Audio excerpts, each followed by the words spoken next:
guys, it's me, Amy, with Keto with Amy. Thank you for joining me for my third video. I just wanted to say thank you for coming along with us on this journey. I do want to apologize for not releasing an immediate video after my second video like I had hoped to do. Things, life just kind of gets in the way. But I'm here, and we're here for our third video, and there are a couple of things I would like to cover tonight in this video. There were a couple of questions, which I love, in the comments about how this all works, how keto works, what the foods look like, how you get started, how do you jump in, how do you get going, how do you do it the right way. First of all, there is no wrong or right way to start keto. I had mentioned in the video before this one, my first keto meal was 3 scrambled eggs, 3 pieces of bacon, and a half an avocado, a medium-sized avocado, a little bit of pink Himalayan salt, and that was it. That was how I started. That was my first keto morning. I did a lot of reading. I did a lot of reaching out, asking a lot of questions to the first keto group that I was following, just to kind of know what to get. What did I need to buy? What should my pantry look like? Was it expensive? So there are a couple of questions that Steph posted. So thank you, Steph, for the questions. I think they're fantastic questions. And the first thing she asks is how to start. So like I said, you decide to start. You pick your day. It could be dinner. It can be breakfast. It can be lunch. You just need to pick a start place and go from there. You don't need to really do any type of prepping. You don't need to go on any type of fasting or anything like that. Keto pretty much takes care of itself, and your body pretty much takes care of getting into ketosis as long as you're eating the right things once you decide to start keto. The next question she asked was, how does it all begin? And that's pretty much the same thing. You just, like I said, you make a choice and you start, and I know some people, kind of like with exercising, with doing anything really, you may think about doing keto and something gets in the way, or you decide today's not the day, and that's okay. It's okay to want to do it, but just be ready. Just be ready. Be committed. Be ready to start, and it will kind of provide its own success once you get going. So it's okay to have a couple of bumps. Some people start, do keto for a week, and then they slip. They eat something not keto approved. Maybe they are just having a hard time coming off carbohydrates and the lack of sugar, and it's a hard thing. Food's a hard thing to fight. It's a hard thing to get a hold of. It's a hard thing to control. But once you do it, once you really get a hold of it and decide that you're in control of what you eat, it's easier. It's easier to stick to something once you decide that you're committed and you make the choices, you make the rules. So the diet looks like, I know there are a lot of variations of keto. I've never really been a fan of dirty keto. Dirty keto is a lot of unhealthy food choices, but still keeping within your fats so that your body burns fat. Dirty keto, I believe, looks like a lot of fast food, but just taking the bun off the burger, which, you can do once in a great while on keto.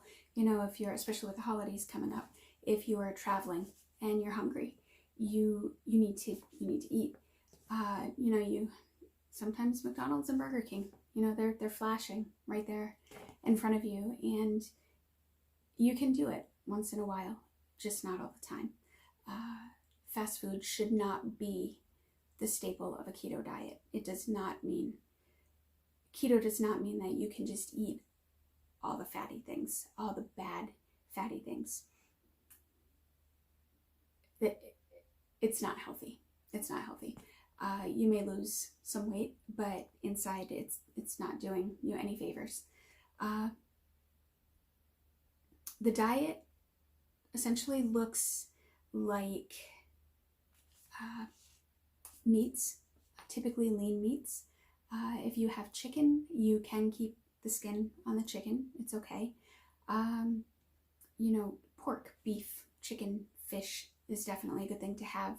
You can do vegetables, especially leafy green vegetables are great at keeping up your minerals and keeping your electrolytes and even your proteins filled. There's a list that I actually would like to post, I think, at the bottom of this video of approved vegetables, approved meats, approved fats, you know, approved nuts, cheeses. You know, there's a lot that you can eat on keto that people don't believe that you can eat. It just depends on how you eat it and what types of things you're eating. You can do some fruits. We typically stick to berries, so it'll be strawberries, blackberries, raspberries, blueberries. Some people do watermelon once in a while in the summer. I did it one time, and I didn't feel so great. My belly was a little upset, so it was a one and done. And I also realized that I didn't really miss it. I thought I missed it more than I did, and after I ate it, I realized I'm really not missing it. It's not a big deal. Cheeses, you can do cheese. You know, cheese in your eggs, cheese on a cheese plate. You can put it on your burgers. You can make, you know, your veggie lasagna. Cheese is good. You don't want it to be your every time, all the time, but you can eat it. Nuts, we typically want to stay away from the higher carb nuts. I learned very quickly that a small handful of cashews could do me in. I love cashews. I could eat them all day long. But they're high in carb. They're one of the highest of the nuts in carbs. The things that you do not want to eat are your breads, your pastas, your potatoes, rice, cereals, granola, oatmeal, anything that has a high carb count. You do not want to eat. You don't want to use baking flour. There's no flour on keto, except for almond flour and coconut flour. We can bake with those. We can make pancakes with those. Waffles. There's a keto bread that is not too bad. You have to find the right recipe for it, but it's not too bad. Those are the things later on that you can kind of look into and check out recipes and things like that. I think at the very beginning it's best to stay simple. Like I said in the last video, you know, a chicken, a vegetable, and a fat will do you.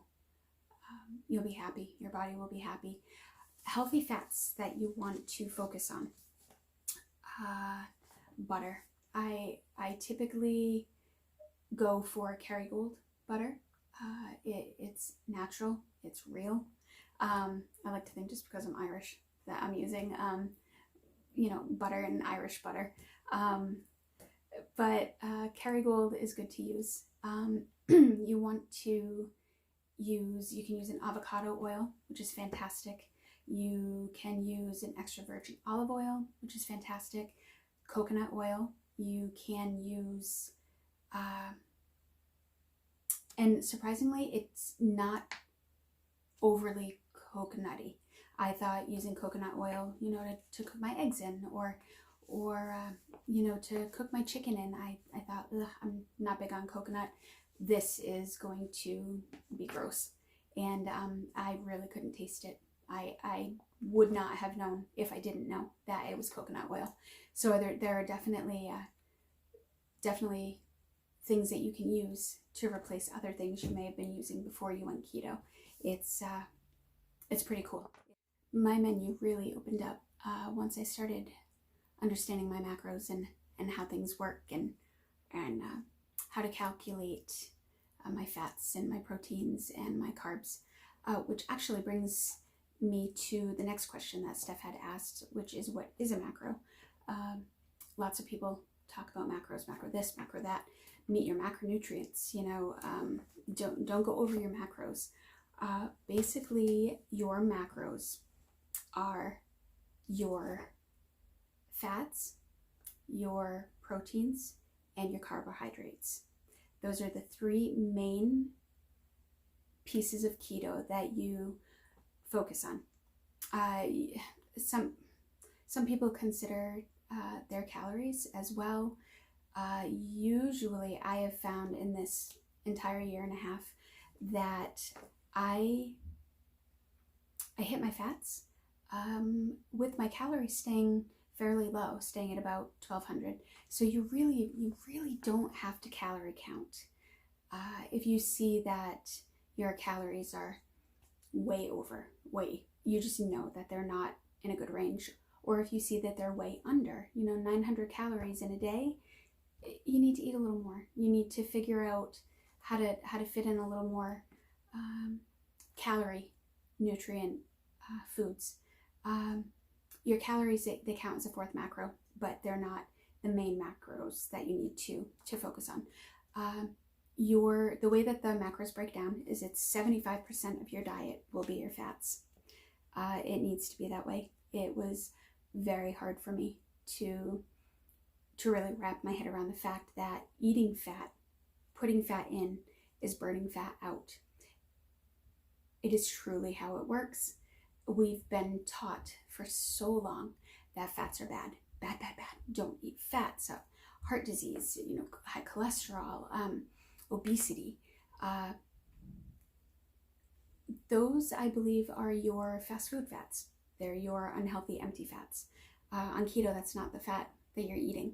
And so it's okay. You need to eat those fats. You need to try your best to meet your fat macros. It's okay to be under. You will eventually learn how to meet them, to come closer. You would really like to not go over your fats, because it's your body only requires so much, and it will burn what you put in, and any of that little extra might hang around. So you just want to kind of keep an eye, but it's 75% for fats. It is 20% for protein. So, that's where the scale from the last video really helps out. 4-ounce pieces of chicken or beef, or a 4-ounce hamburger, 4-ounce or 6-ounce piece of fish. That will keep you good with your proteins. It should keep you just where you need to be, at your 20%. One thing about fats and proteins is that you always want to make sure that your protein comes in under your fat. You always want that number to be lower. So your fat number should always be the highest.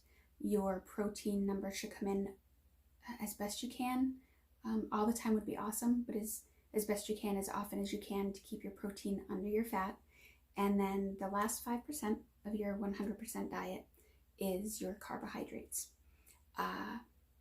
One thing that I learned about vegetables is that I wish I had known earlier. I felt kind of silly for not knowing. There are a lot of vegetables that carry proteins as well. So as you're counting your vegetables for your carbs, sometimes those carbs will also play into protein. So you kind of just want to keep an eye. You can eat quite a bit of a vegetable for your carb intake. The carb intake, what we're really looking for are the carbohydrates that are natural, that your body breaks down. You don't want it to affect your glycemic index. You don't want it to spike your sugar. You do not want it to create more sugar. And so that's why we need to just keep them, at your 5%, which is typically, like I had said before at the beginning, if you you want to keep it at 50 and come down, you know, week after week until you hit 25 grams of carb, that's fine. I started at 25 gram. I don't know how I did it. To be completely honest, I don't know how I did it. I'm a huge salad lover, but salads are good. You know, if I eat a big salad, I throw some meat on there, some cheese. A lot of people, for condiments, they make their own dressings. I do not. I guess maybe it could be considered my one little cheat. But if a ranch bottle says that I can get away with 2 tablespoons for 2 net carb, I'm using the bottle of ranch for my dressing. So that's the macros. It's 75% fat, 20% protein, 5% carb. I had mentioned the Senza app before, which I had said is a godsend and a game changer. When you enter all the information in, it will actually break down for you what you want to be taking in for each of your macros. And it makes it super easy, super easy. One thing about the Senza app that may help at the beginning is, instead of eating what you think fits into your macros and then punching them in and seeing the numbers come up, kind of play around with what you think you want to eat for the day and then enter those foods in and see how it works. If you come in under your numbers, and especially your carb, that's the number you really want to focus on. If you come in under your carb gram, then that's awesome. You've got your day's meal plan all set, and then you just know what you're eating for that entire day. So it's the Senza app, like I said, install it on your phone. It is amazing, and like I said, I use it still to keep myself on check, to introduce new foods maybe that I have not used yet, to see where they are. There is an app that a lot of people use. It's called Carb Manager. I do not like it. It isn't a one and done for carbs, especially. People add their own interpretation of what their carbohydrates in something might be to eat. And so you could have 6 different carb readings, and it makes it confusing, and it makes your numbers off. It throws your numbers off, and that could set off a whole day. So those are the macros. It sounds like a lot. It sounds incredibly overwhelming and incredibly confusing, but I promise you, if you just stick to it, it becomes easier and easier. And just one day you think to yourself, I've got this. Like I know how big of a portion of broccoli I can have. I know how much protein I can have. You know, with Thanksgiving coming up, I now can put my plate together and judge here or there by portion size, you know, that I'm good with my carb. I'm good with my protein. I'm good with my fats. Also, with Thanksgiving coming, be fair with yourself. Be gentle with yourself. Do not get upset if you have already started keto. If you're starting tomorrow, if you slip, if you're doing keto and you fall off and you have a piece of cheesecake, if you have a bowl of ice cream for dessert with the family, if you have an alcoholic drink that might be high in carb, it's okay. You can start again the next day. Keto is not a one and done for success, and it also is not a one and done for failure. There is no failure on this diet. Each day is a new day. If you made a mistake the day before, do not beat yourself up about it. Do not. It does you no good. It's defeating, and it's just be nice to yourself. If you slip, you can start again tomorrow. Start fresh tomorrow, and you just tell yourself, I've got this today. Yesterday was yesterday. Today is today, and I'm gonna do it today. I'm good. And when today passes and tomorrow comes, and you do it again and again and again, you've got it. You're good.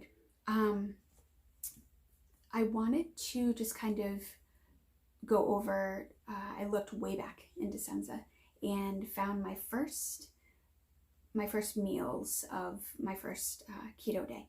So I did 3 pieces of bacon, 3 eggs, half an avocado, a tablespoon of butter, and a little bit of pink Himalayan salt.